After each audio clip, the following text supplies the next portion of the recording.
नमस्कार, आप देख रहे हैं CWB हिंदी न्यूज। विक्रम संवत 2077 शक संवत 1942 आज आश्विन मास के शुक्ल पक्ष की चतुर्दशी तिथि, तदनुसार बुधवार 30 सितंबर 2020। हम अपने दर्शकों का CWB हिंदी न्यूज पर स्वागत करते हैं। आज का विचार, कमजोर तब रुकते हैं जब वो थक जाते हैं और विजेता तब रुकते हैं जब वो जीत जाते हैं। सरकार की तरफ से धान की खरीद का नोटिफिकेशन होने के बाद मंडियों में खरीद न होने के चलते किसानों और आढ़तियों में रोष और गुस्सा है, जिसके चलते मंगलवार को अनाज मंडी में बीजेपी के नेता और कुंजपुरा मंडी के पूर्व चेयरमैन को मंडी से बाहर का रास्ता दिखा दिया। किसान धान की खरीद न होने के कारण परेशान है। मंडियों में सरकार और प्रशासन की ओर से किए गए इंतजाम नाकाफी हैं। किसान बड़ी उम्मीद के साथ मंडियों में धान बेचने के लिए पहुंच रहा है, लेकिन धान खरीद नहीं होने से हर जगह विरोध का सामना करना पड़ रहा है।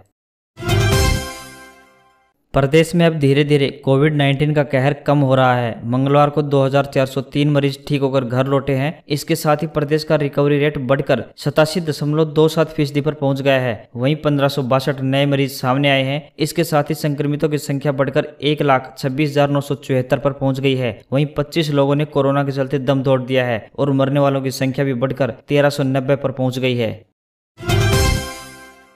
प्रदेश के उप मुख्यमंत्री दुष्यंत चौटाला ने कहा है कि सरकार द्वारा किसानों की फसल का एक एक दाना खरीदने की व्यवस्था की गई है। इतना ही नहीं, इस बार कपास को भी सरकार द्वारा न्यूनतम समर्थन मूल्य पर खरीदा जाएगा। और इस बारे 2 दिन पहले उन्होंने केंद्रीय कपड़ा मंत्री स्मृति ईरानी से दिल्ली में मुलाकात की थी। डिप्टी सीएम ने कहा कि फसलों का MSP ऐसे ही बरकरार रहेगा, क्योंकि सार्वजनिक वितरण प्रणाली यानी PDS की आपूर्ति हेतु किसानों की फसल को मंडियों के माध्यम से खरीदा जाएगा। उन्होंने कहा कि किसानों की आय को दोगुना करने के लिए सरकार द्वारा निरंतर कार्य किए जा रहे हैं और समय से पहले ही सरकार ने आगामी गेहूं के समर्थन मूल्य को भी बढ़ाते हुए उसकी घोषणा कर दी है। आर्थिक रूप से कमजोर वर्ग के बच्चों को बेहतर स्कूलों में शिक्षा प्रदान करने के लिए नियम 134A के तहत चल रही प्रक्रिया पर कोरोना अटैक हुआ है। यही कारण है कि नियम 134A के तहत निजी स्कूलों में दाखिला लेने के लिए चल रही ऑनलाइन प्रक्रिया कई महीनों से अधर में ही लटकी पड़ी है। निजी विद्यालय में अपने बच्चों को पढ़ाने का सपना संजोए बैठे अभिभावक भी असमंजस में है कि उनके बच्चों का दाखिला इस नियम के तहत हो भी पाएगा या नहीं, क्योंकि कोरोना महामारी के कारण अभी तक स्कूलों में पढ़ाई शुरू नहीं हो पाई है। बच्चों को ऑनलाइन माध्यम से ही शिक्षित किया जा रहा है। यही कारण है कि नियम 134A की प्रक्रिया अभी तक आवेदन तक ही सीमित है। आखिरकार मंगलवार दोपहर बाद भारतीय चुनाव आयोग ने हरियाणा के बड़ौदा उपचुनाव के साथ अन्य राज्यों में होने वाले चुनाव की तारीख निर्धारित कर दी है। 3 नवंबर को बड़ौदा उपचुनाव होगा, जिसके बाद 10 नवंबर को परिणाम भी घोषित कर दिया जाएगा। भारतीय चुनाव के नियम के मुताबिक 16 अक्टूबर तक नामांकन दाखिल करने की आखिरी तारीख आयोग ने निर्धारित भी कर दी है, जिसके बाद आयोग की ओर से 17 अक्टूबर को नामांकन छंटनी कर दी जाएगी, जिसके बाद प्रत्याशी 19 अक्टूबर तक चुनाव से अपना नाम लेने का अधिकार भी रख सकेगा। भारतीय चुनाव आयोग की ओर से जारी गाइडलाइन के अनुसार 12 नवंबर से पहले चुनाव प्रक्रिया खत्म करना अनिवार्य होगा। गौरतलब है कि बड़ौदा सीट कांग्रेस विधायक श्री कृष्ण हुड्डा के निधन पर फरवरी में खाली हुई थी। कांग्रेस लगातार इस सीट को जीतती आ रही है। सोनीपत जिले की यह सीट वर्तमान में कांग्रेस का गढ़ मानी जाती है। नेता प्रतिपक्ष भूपेंद्र सिंह हुड्डा इस क्षेत्र में खासा प्रभाव रखते हैं। भाजपा इस सीट को कांग्रेस से झटकने के लिए पूरे दमखम से जुटी हुई है। बड़ौदा उपचुनाव का इंतजार केवल बड़ौदा हलके के वोटर ही नहीं, बल्कि पूरे प्रदेश की जनता बड़ी बेसब्री से कर रही है। वैसे तो उपचुनाव में हरियाणा की जनता कुछ ज्यादा ही दिलचस्पी लेती है, लेकिन ये चुनाव ऐसे वक्त में हो रहे हैं जब ये एक सीट प्रदेश के सियासी माहौल को बिल्कुल बदल कर रख देगी। भाजपा जसपा गठबंधन, कांग्रेस और इनेलो तीनों के लिए ये चुनाव करो या मरो वाली स्थिति में हो रहा है। सारी पार्टियों के लिए इसके अलग अलग मायने हैं। कुल मिलाकर बड़ौदा का उपचुनाव आग का दरिया है और सारी पार्टियों को उसमें डूब कर जाना है। कुल मिलाकर बड़ौदा का उपचुनाव आग का दरिया है और सारी पार्टियों को उसमें डूब कर जाना है। बड़ौदा उपचुनाव के 3 नवंबर को वोट डाले जाएंगे और 10 को वोटों की गिनती हो जाएगी। ठेके पर लगे 11,000 कर्मचारियों को राहत, अनुबंध बढ़ा। स्वास्थ्य विभाग ने ठेके पर लगे कर्मचारियों का अनुबंध यानी कॉन्ट्रैक्ट 31 दिसंबर तक बढ़ा दिया है। लगभग 11,000 कर्मचारियों का अनुबंध 30 सितंबर को समाप्त हो रहा था। चिकित्सकों के साथ कोरोना ड्यूटी दे रहे सिक्योरिटी गार्ड, सफाई कर्मचारी, वार्ड सर्वेंट, प्लम्बर, माली, लिफ्टमैन, इलेक्ट्रीशियन, चपरासी आदि की सेवाएं 3 महीने और जारी रहेंगी। मंगलवार को महानिदेशक स्वास्थ्य सेवाएं हरियाणा ने सभी सिविल सर्जन को पत्र लिखकर इसकी जानकारी दे दी गई है। प्रदेश के उप मुख्यमंत्री दुष्यंत चौटाला ने कहा है कि किसानों की खरीफ सीजन की फसल खरीदने के लिए राज्य सरकार द्वारा बेहतर व्यवस्था की गई है। उन्होंने कहा कि इस पूरे खरीद सीजन में किसानों को कोई समस्या सामने नहीं आने दी जाएगी। दुष्यंत चौटाला ने कहा कि बिना परेशानी के किसानों की फसल का एक एक दाना खरीदने के लिए सरकार ने उनके नजदीकी बढ़ोतरी करते हुए बाजरा, मूंग व मक्का के परचेज सेंटर स्थापित कर दिए हैं। दुष्यंत चौटाला ने कहा कि मूंग व बाजरा की खरीद प्रदेश भर में 1 अक्टूबर से शुरू होगी और इन फसलों की खरीद के लिए सरकार ने बाजरा के लिए 121, मूंग के लिए 21 और मक्का के लिए 19 खरीद केंद्र स्थापित किए हैं। हरियाणा शिक्षक पात्रता परीक्षा यानी एस्टेट और राज्य शिक्षक पात्रता परीक्षा स्टेट की वैधता अवधि को लेकर प्रदेश सरकार ने स्थिति स्पष्ट कर दी है। स्कूल शिक्षा बोर्ड भिवानी से इन दोनों पात्रता परीक्षाओं के प्रमाण पत्र जारी होने की तिथि से ही वैधता अवधि शुरू होगी। सरकार ने वर्ष 2017 में ही एस्टेट व स्टेट की वैधता अवधि 5 साल से बढ़ाकर 7 साल कर दी थी, जिसे लेकर उत्पन्न संशय की स्थिति को इस वर्ष के प्रथम माह में भी स्पष्ट किया गया था। सोमवार को स्कूल शिक्षा विभाग के अतिरिक्त मुख्य सचिव महावीर सिंह ने पत्र जारी कर कहा है कि दोनों पात्रता परीक्षाओं के प्रमाण पत्र 7 साल के लिए ही वैध रहेंगे। ताजा आदेश से 90,000 पात्रता परीक्षा पास अभ्यर्थियों को बड़ी राहत मिली है। जिनके 5 साल पूरे होने वाले हैं या हो चुके हैं, उन्हें शिक्षक भर्ती के लिए अपात्र होने का डर सता रहा था। प्रमाण पत्र की वैधता 7 साल होने से वह 2 साल और शिक्षक भर्ती में हिस्सा ले सकेंगे। हरियाणा में किसानों के लिए अच्छी खबर, अब प्रति एकड़ 33 क्विंटल तक धान बेच सकेंगे। हरियाणा सरकार ने धान खरीद की प्रति एकड़ निर्धारित 25 क्विंटल की सीमा को बढ़ाकर 30 क्विंटल कर दिया है। साथ में यदि कोई किसान मंडी में 10% अतिरिक्त धान लेकर आता है तो उसे भी खरीदा जाएगा, यानी 30 क्विंटल से भी अधिक 33 क्विंटल प्रति एकड़ तक किसान का धान खरीदा जाएगा। इस फैसले के साथ ही सरकार ने फसल खरीद के दौरान प्रति एकड़ धान की 25 क्विंटल की कैप को हटा दिया है। हरियाणा में सरकार बिजली महंगी करने जा रही है। नगर निगम की खस्ता हालत को देखते हुए शहरी स्थानीय निकाय विभाग ने यह प्रस्ताव बनाकर भेजा है। विभाग के मंत्री इस बात से सहमत है, लिहाजा मामला मुख्यमंत्री की संस्तुति के लिए भेज दिया गया है। विभाग की ओर से भेजे गए प्रस्ताव में बिल पर लगने वाला नगर निगम यानी MC टैक्स 2% के बजाय 3% करने की सिफारिश की गई है। यह टैक्स सरकार की ओर से लगाया जाता है, लिहाजा सरकार इसे अपने स्तर पर ही बढ़ाती है।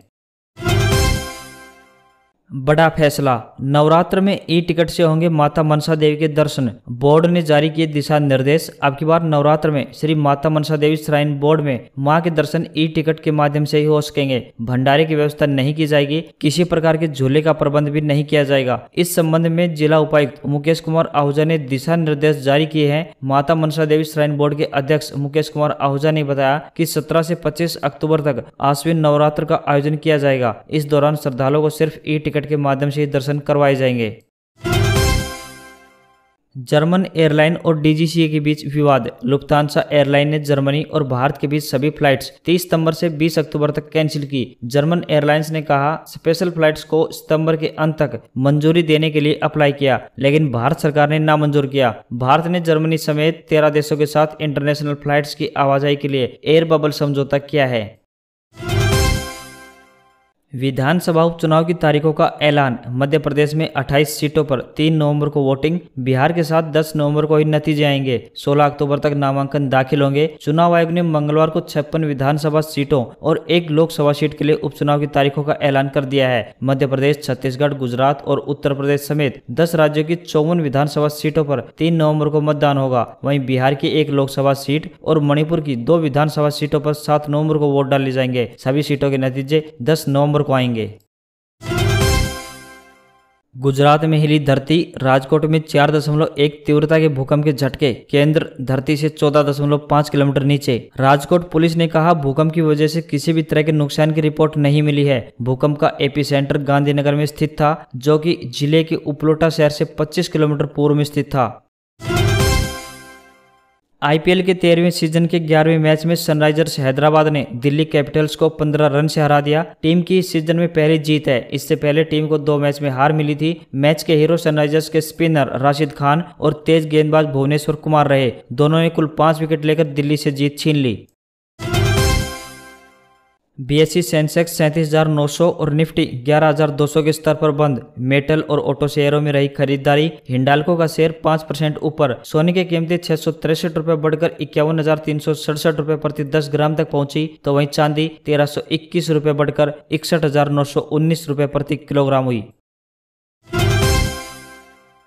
Gate 2021 updates. आईआईटी मुंबई ने परीक्षा के लिए रजिस्ट्रेशन की आखिरी तारीख बढ़ाई। अब 7 अक्टूबर तक रजिस्ट्रेशन करा सकते हैं कैंडिडेट। वहीं इस बार गेट में 2 नए विषयों को जोड़ा गया है। इनमें एनवायरमेंटल साइंस एंड इंजीनियरिंग और humanities and social science in economics, English, sociology सहित अन्य विषय शामिल हैं। गेट 2021 का आयोजन 5, 6, 7, 12, 13 और 14 फरवरी 2021 को देश भर में फैले विभिन्न केंद्रों पर आयोजित की जाएगी। परीक्षा 2 शिफ्टों में आयोजित की जाएगी, जिसका रिजल्ट 22 मार्च 2021 को जारी किया जाएगा। यूनियन पब्लिक सर्विस कमीशन यानी यूपीएससी ने इंडियन स्टैटिस्टिकल सर्विस यानी आईएसएस और इंडियन इकोनॉमिक सर्विस यानी आईईएस परीक्षा के लिए एडमिट कार्ड जारी कर दिए हैं। परीक्षा में शामिल होने वाले कैंडिडेट्स ऑफिशियल वेबसाइट upsc.gov.in के जरिए एडमिट कार्ड डाउनलोड कर सकते हैं। परीक्षा 16 से 18 अक्टूबर तक 2 शिफ्ट में आयोजित की जाएगी। पहली शिफ्ट सुबह 9 बजे से दोपहर 12 बजे तक, जबकि दूसरी शिफ्ट दोपहर 2 बजे से लेकर शाम 5 बजे तक चलेगी। सिलेक्शन के लिए कैंडिडेट्स को लिखित परीक्षा पास करनी होगी। फ्लिपकार्ट वर्सेज अमेजन जल्द शुरू होने वाली फेस्टिवल सेल। यह ₹1 में मिलेगा स्मार्टफोन प्रोटेक्शन। 1 लाख रुपए तक की क्रेडिट लिमिट का फायदा भी मिलेगा। सेल में किचन अप्लायंस, इलेक्ट्रॉनिक्स और एक्सेसरीज, गैजेट जैसे कई आइटम पर डिस्काउंट मिलेगा। फ्लिपकार्ट ने सेल को द बिग बिलियन डेज और अमेजन ने ग्रेट इंडियन फेस्टिवल सेल नाम दिया है। SBI कार्ड से शॉपिंग करने पर एडिशनल 10% का कैशबैक और पेटीएम पर भी कैशबैक ऑफर मिलेगा। और अब बात आज के इतिहास की। औरंगजेब ने हैदराबाद के गोलकुंडा के किले पर 30 सितंबर 1687 को कब्जा किया। अमेरिकी शहर न्यूयॉर्क की स्थापना 30 सितंबर 1898 को हुई।